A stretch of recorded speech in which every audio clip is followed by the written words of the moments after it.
Hello বন্ধুরা, তোমরা সবাই কেমন আছো? আশা করি তোমরা অনেক অনেক ভালো আছো আর সুস্থ আছো। তো আশা করি তোমরা সুস্থই থাকো সব সময়। তো এখন ভোর 7টার দিকে আমি ব্লগ স্টার্ট করেছি।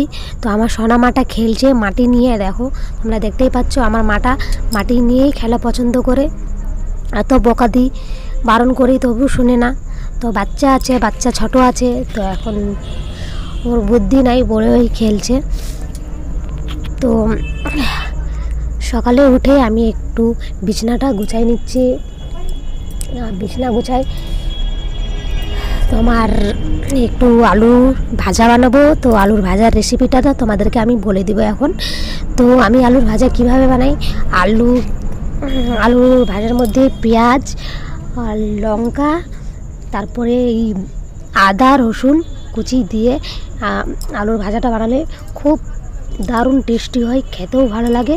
তোমরা একবার ট্রাই করে দেখবে, দারুণ টেস্টি হয়। কিন্তু একবার ট্রাই করলে তোমরা বারবার এই রেসিপিটা বানাই খাবে।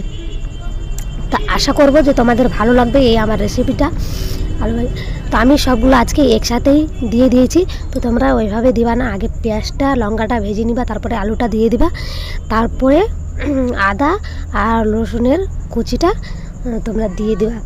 তো এখন আমি চলে আসলাম ঘরটা ঝাড় দেওয়ার জন্য। তো একটু জলটা ছিটাই দিলাম, জলটা ছিটার পরে ঘরটা ঝাড় দিব।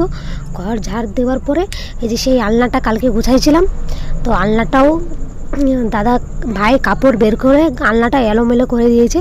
তো আলনাটা গুছাই নিব। তো তোমাদের একটা কথা জিজ্ঞাসা করছি, আমার ব্লগ তোমাদের কেমন লাগছে?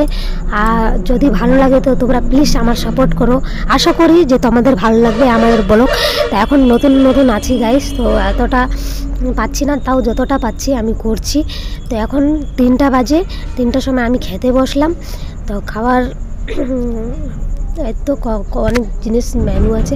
তো খাবার খেয়ে আমি ঘুমাই গেছিলাম। ঘুমাই উঠে এখন ওষুধটা, আমার শরীর খারাপ ছিল তো ওষুধটা খেলাম। ওষুধটা খাওয়ার পরে একটু দোকানে বসে আছি, কারণ কি দাদা বাজারে গেছে, তাই আমি দোকানে এখন বসে আছি।